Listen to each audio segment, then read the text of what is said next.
Nó căng ra từng cái tuổi này. Mấy giờ số rồi mua Mà chút rồi. Na sao chú nè.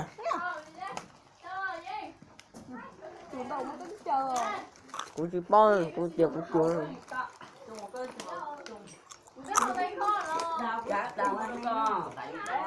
Bọn nó là gì tiếng. có một có Từ à, nhớ từ à.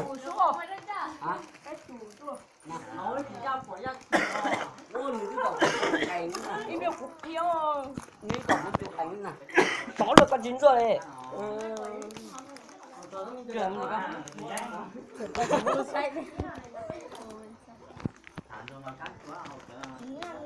Đến nơi. Chờ. Nào mua là đúng rồi. Được. Số rồi hổ là nhóc tổ hơn. Của tôi chế quá à. Ê nát cá nó tao kê lỡ chơi từ tôi đã nói là tôi hay em. Ô cha số tôi đã có xe rồi hổ. Cái này tung nó tờ trời. Cứ chín ruột Nó mà khó à.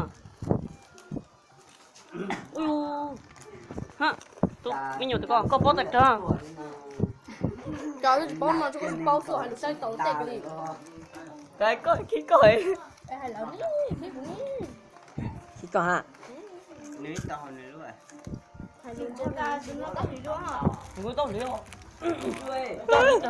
Tôi mua chơi chơi cho còn mấy lọ. Chạy yêu rồi giờ.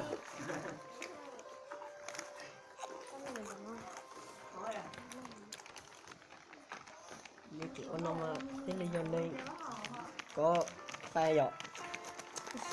Chị ai à?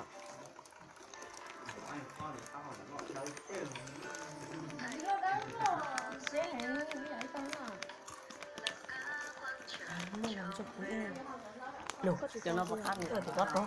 Ui, bắt đó. Phải cũng thế, phải có đó. Cặp chị. Phải đúng rồi, sắp phải chơi rồi.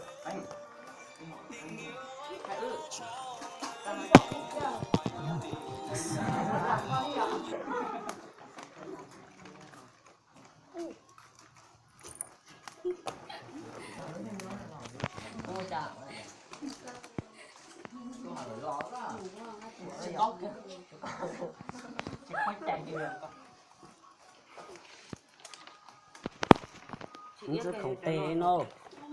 Cho Nè. Lúc giờ nó chỉ tóc khoảng mất tuột kia tóc kia nữa chúa ơi. Ô, mua gừng vào chừng của mấy tay rồi. Đây là họ phải nhận đấy chứ không chả. Này ô nhỏ vào cha, ô này ô hay vào cha. Nè cá thì mà hoa. Còn niệm này cháu con niệm coi cháu con niệm không chớ yêu cái lỗ nó chú sao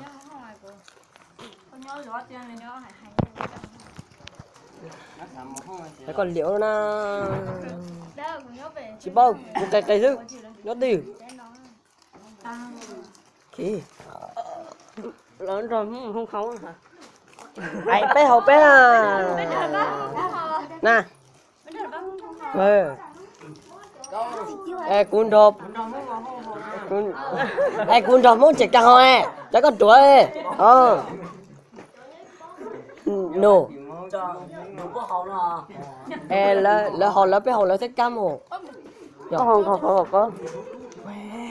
có sao coi cho ta sợ nói chỉ vui chỉ to á này chỉ hồ rồi chắc con chỉ hồ nữa Ê lớn rồi không khấu không có mấy á không có mấy á đừng to chỉ bông không có mấy á nào trời ơi đánh mình nè